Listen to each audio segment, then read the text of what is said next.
आज संडे है और संडे को बच्चे फुल लेंथ टेस्ट पेपर को अटेम्प्ट कर रहे हैं।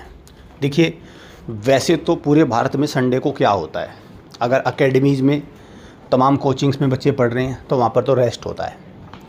ठीक है भाई, ठीक है, एक दिन रेस्ट होना चाहिए बच्चों का, ऐसा बच्चे ही तो हैं, इतना प्रेशर नहीं डालना चाहिए, इनकी मौज मस्ती का टाइम भी है, वहाँ पर तो ये वाली बात है। और अगर घर पे है तो आपको तो घर पे तो पता ही है, घर पे तो वैसे ही बहुत सारी एक्टिविटीज़ हैं, या फिर अब तालाब भी है, तालाब का समय है, अब तो गर्मी इतनी है तो तालाब में गोता लगाने चलते हैं, तो इस तरह की वहाँ पर भी है। संडे को मतलब एजुकेशन का सवाल ही नहीं उठता।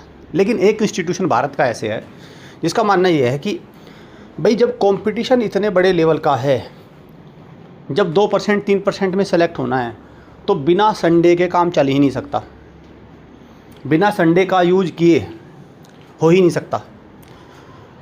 और देखो, वैसे तो बच्चे हैं, अगर बच्चों का टारगेट बहुत छोटा है, भाई इनको मान के चलो किसी को क्लर्क बनाना है, चपरासी बनाना है, तो संडे को मौज मस्ती जायज़ है, कोई दिक्कत नहीं है। फिर संडे को पढ़ाने की कोई आवश्यकता नहीं है। भारत के किसी भी पेरेंट को संडे को, सैटरडे को बच्चे को फ्री कर देना चाहिए और नॉर्मल सी एजुकेशन अपना उसको करानी चाहिए। लेकिन जब पेरेंट्स से पूछा जाता है बच्चे को क्या बनाओगे, साइंटिस्ट, अरे जब साइंटिस्ट बनाओगे तो फिर संडे मंडे क्या रह गया, फिर तो आपको भाई कुल मिला के पूरी एडी चोटी का जोर लगाना पड़ेगा, जैसे ये बच्चे लगा रहे हैं।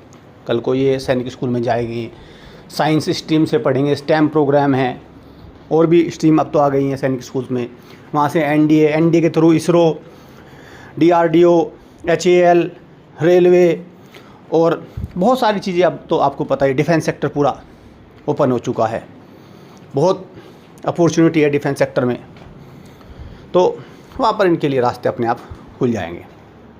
तो बस बात इसमें यही है कि जोर इसमें पूरा लगेगा।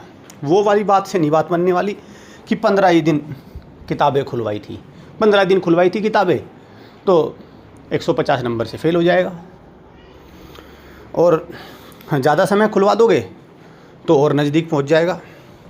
तो मतलब मेरा मानना ये है कि बच्चों की भाई किताबें पूरी खुलवाइए, और बाद में पेरेंट्स को प्राउडली कहना चाहिए कि मैंने बच्चे के साथ इतनी मेहनत की थी, बच्चे को इतनी अच्छी पढ़ाई कराई थी, बच्चे को ऐसे कोचिंग में डाला था, अगर वो मैं थोड़ी लापरवाही कर जाता तो आज ये सेलेक्ट ना होता। इस तरह का एक सकारात्मक रवैया होना चाहिए। लेकिन आप तो देखते ही हैं, जब बुरे नंबर आते हैं तो तुरंत सबसे पहले लपक के बोलता है कि मैंने कुछ कराया ही नहीं था, बहुत तारीफ़ का काम किया था, आपने कुछ कराया नहीं था। इसको आपको बदलना होगा।